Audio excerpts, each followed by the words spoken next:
SGP election Congress ಅವರು ಮಾಡ್ತಾರೋ ಬಿಡ್ತಾರೋ ಗೊತ್ತಿಲ್ಲ. ಆದ್ರೆ ಬಿಜೆಪಿ ಇದ್ರ ಬಗ್ಗೆ ಈಗಾಗಲೇ 4-5 ಸಭೆಗಳನ್ನ ಮಾಡಿದ್ದೀರಿ. ನಮ್ಮ ಇನ್ಚಾರ್ಜ್ ಕೂಡ ಬಂದೋಗಿದ್ದಾರೆ, ರಾಮ್ ಮಾಧವ್.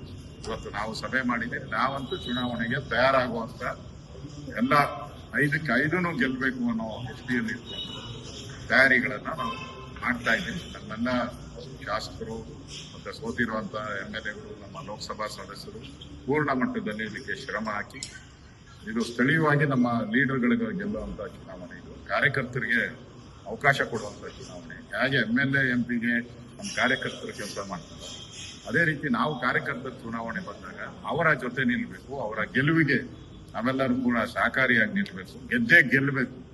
ಆ ದೃಷ್ಟಿಯಲ್ಲಿ ಇವತ್ತು ಸಭೆಯನ್ನ ಮಾಡಿದ್ದೀವಿ. ಬಹಳ ವಿಸ್ತೃತವಾಗಿ ಚರ್ಚೆ ಆಗಿದೆ.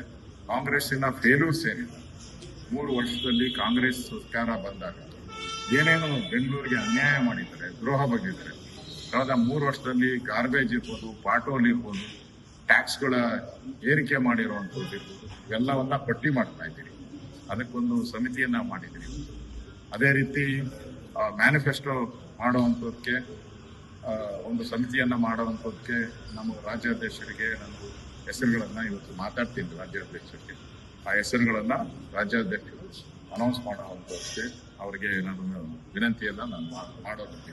ಒಟ್ಟಾರೆ ನಮ್ಮ ಕೇಂದ್ರದ ನಾಯಕರು ಬರೋದ್ರೊಳಗಡೆ ಒಂದು ಹಂತದ ಚುನಾವಣಾ ತಯಾರಿಗಳನ್ನ ಮಾಡುವಂಥದ್ದು ಇವತ್ತು ಸಭೆಯ ಉದ್ದೇಶ. ಆ ಉದ್ದೇಶದಿಂದ ಇವತ್ತು ನಾವು ಕರೆದಿದ್ದೇವೆ.